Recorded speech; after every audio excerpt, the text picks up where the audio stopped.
I wanted to ask you about booster shots. Great. Of, that being, I don't know, rolled out in the summer. I mean, what's the timeline there? Right. So just this morning, I was just reading Dr. Monica Gandhi, who's one of the premier infectious diseases epidemiologists, UCSF. You probably read her a lot. She this morning she sends out a morning blog. In her blog this morning, she was arguing that she doesn't think that we're going to need booster shots.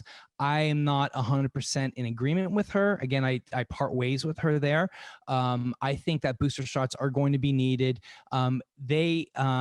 All five major pharmaceuticals did actually create booster vaccines for once it became clear that there was less of a vaccine efficacy for the South Africa and the P1 variant, right? The 1351 and the B1. And so I think that if we start to see that that the vaccines we have now are not as effective, they may roll them out.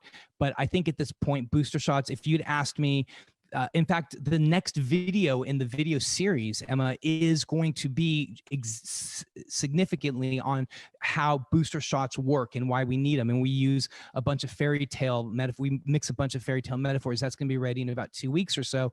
But I think that booster shots, at least I did, 2 months ago when we developed that second in the series of this animation, was focusing specifically on booster vaccines, in the fact that we need to cover the variants. Now, we may not need them now because maybe the vaccines are covering the variants that we have now, but we never know what we're going to need in the future for that COVID 2022 that may still be out there. But the good thing about it is that these mRNA vaccines can be developed so quickly, and they're not going to need to be tested because we know the safety element that's associated with them. So there isn't going to be the need to test them, and we can make them very, very quickly, especially if we keep up the production elements that we have now. Thing is that we just don't have enough glass vials. That's why we have to batch them in 5 and 10 doses.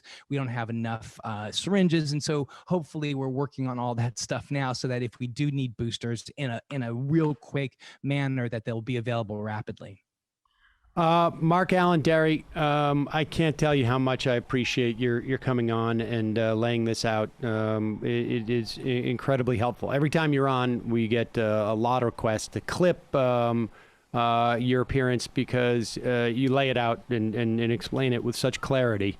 And it's, we talked about the CDC, some of the failures. It is so desperately needed. Thank you so much for coming on.